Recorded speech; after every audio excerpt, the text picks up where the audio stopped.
You don't keep falling for emotionally unavailable people because you're broken. You fall for them because they reflect something you haven't fully healed yet. It doesn't start with chaos, it starts with chemistry, a spark that feels electric, familiar even. But what feels like home is often just your history in disguise. Today we're unpacking the quiet truth no one talks about. Why you keep loving people who cannot or will not love you back, and what it's going to take to finally stop. 1. Emotional unavailability doesn't always look like coldness. Forget the stereotype.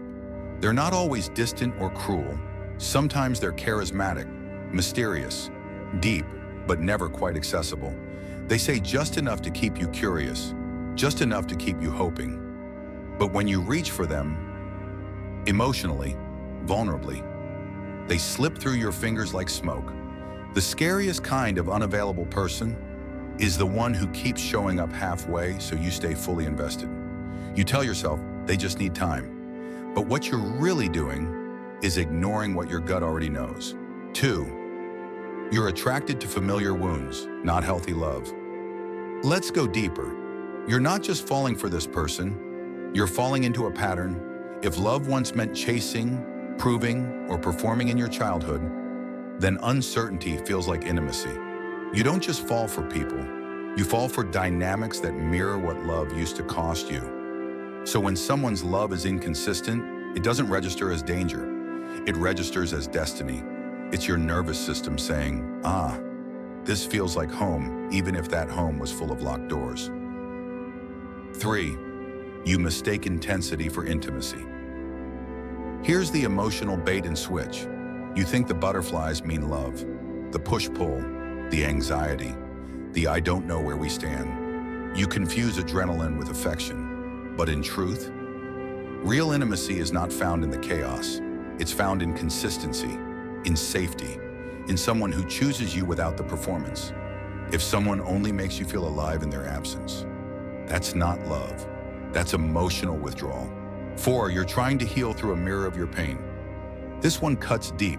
Sometimes you're not falling for them. You're falling for a version of someone you couldn't save before, a parent, a partner, a memory.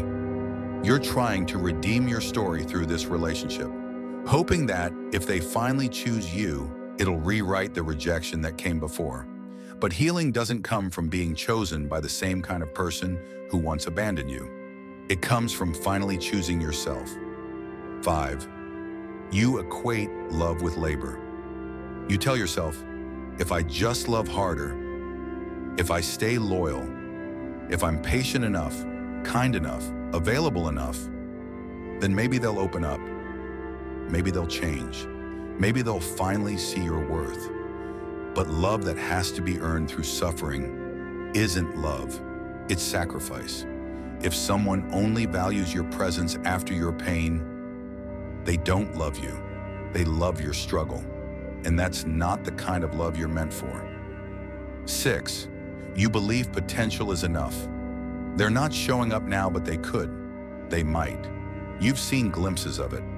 So you stay, waiting for the person they were in the beginning to return, hoping the emotionally available version you imagined will finally emerge. But potential is a projection. It's a fantasy. And you can't build a healthy relationship on someone's maybe. You're not here to water a garden in someone else's desert. You're here to grow in soil that nourishes you back. 7. You haven't fully met the most important person yet. You keep choosing people who can't love you fully because there's a part of you that hasn't learned to do that yet either. You seek approval from the outside because it's unfamiliar within. But real love, lasting love, begins when you stop outsourcing your worth. When you meet your own emotional needs with the same depth you give others. When you learn to sit in your own presence and feel safe. Once you fully meet yourself, you stop tolerating half-hearted versions of love. How to break the cycle. 3 reframes that change everything. 1. Stop making it your job to fix them. You're not their therapist. You're not their redemption arc. You're a human being who deserves to be met, not managed. 2. Start listening to your nervous system. Your body always knows. If your chest feels tight, your sleep is light, and your spirit feels small, that's not love. That's survival mode. 3. Let boring love be beautiful. That person who texts back, who shows up, who makes peace feel normal. That's not boring. That's healing. And you only recognize it once you've learned to stop craving chaos. Closing, bring it home. You don't fall for emotionally unavailable people because you're weak. You fall because you've been conditioned to believe love must hurt before it heals. But listen closely. The version of you who's still chasing, still begging for the bare minimum, still mistaking tension for truth, they're not the problem. They're the part of you that needs compassion. And when you finally give that part of yourself what no one else did, the game changes. You stop chasing love and start attracting it. What was the moment you realized someone was emotionally unavailable that helped you finally walk away? And what did it teach you about yourself?